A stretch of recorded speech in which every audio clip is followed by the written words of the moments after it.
Hey, what's up, y'all? Joey here, and just want to talk to you quick about in-home interviews. In-home interviews are something that we do on anybody that makes it into one of our houses. And so what happens is they go through our application process, and then if they meet our minimum criteria, we set up an interview where I go out to their house where they live now, and I sit down to get to know them. And so there's two reasons for that meeting. The first is that I introduced the 4 jobs of a tenant. So if you aren't familiar with those, the first job is take care of the house. Second job is pay on time. Third job is be comfortable to work with by always using good communication and always being respectful. And job number 4 is be a good neighbor. And then the second thing that I'm there for is I want to see how they keep their house. I want to see how we're going to interact with one another. I want to see what you can't see by just looking at a piece of paper. And so we almost always do an in-person in-home. Now, we always do an in-home, but we almost always do an in-person. There's only been a couple of times that we've made exceptions to that. And what happened was it was people from moving in from out of town. And so ever since COVID, Zoom's just something that you do. So we started doing some small Zoom calls. Well, we just got a rental back, and this was one where somebody was moving in from out of town. And I didn't get to do a sure enough you betcha in-home with them. We just did one via Zoom. Now, people have thought, hey, Zoom's a great thing because that allows you to scale. But I'm going to tell y'all, there's something about the personal experience about sitting down with people in their house. You can't smell through Zoom. You can't hear everything through Zoom. You can't be as observant as you are by sitting in the house. You can't get all that through Zoom, just like you can't get all the information that I need in order to find out if they're going to be able to do the 4 jobs just by an application. As it turns out, these people were great. They had great communication. Everything was good. The Zoom was great. I had them take me through their house. Their house was awesome. Well, we just got the house back. And y'all, when I walked in, I was like, oof, because they had dogs. I knew they had dogs, but boy, howdy did they have dogs.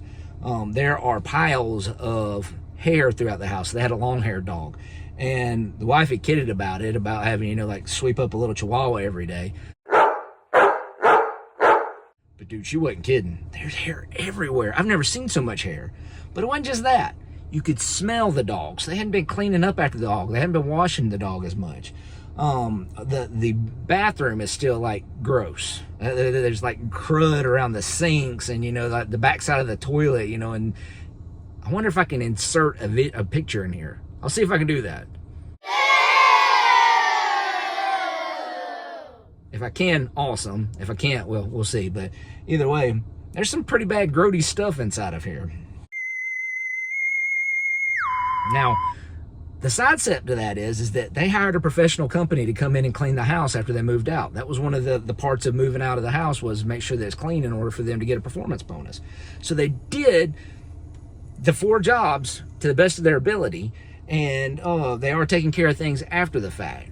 But y'all, I'm not sure if I'd have went and did an in-home with them and sat there in their house and been able to smell what I'm smelling right now, if they'd have got the house or not. So in-home interviews give you some clues about people and about the way they keep their house, the way their whole dynamics work, that you cannot get from paper, you cannot get from a phone call, you cannot get from text messages, and you definitely can't get from Zoom.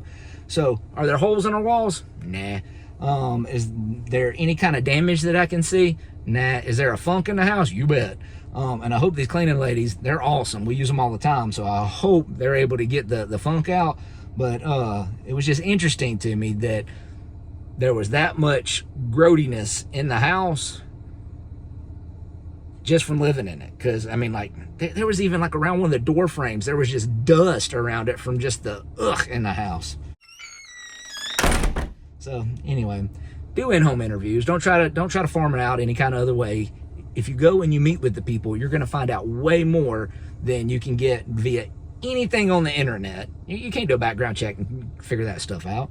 You can't get any kind of service that tells you that. The only way that you can really, truly find enough about the people to know if they're going to take good care of your house, if they're going to pay on time, if they're going to be comfortable to work with, if they're going to be a good neighbor, is to go and meet them where they're at. So, anyway, this was one where we didn't have a horrible ending. It's going to be a good ending. They took care of stuff and everything, but still, it was a great learning lesson that even though they went through everything and we did the Zoom in-home, it was still not quite to our standards. So anyway, thought I'd tell y'all about it. Y'all have a great day. See ya.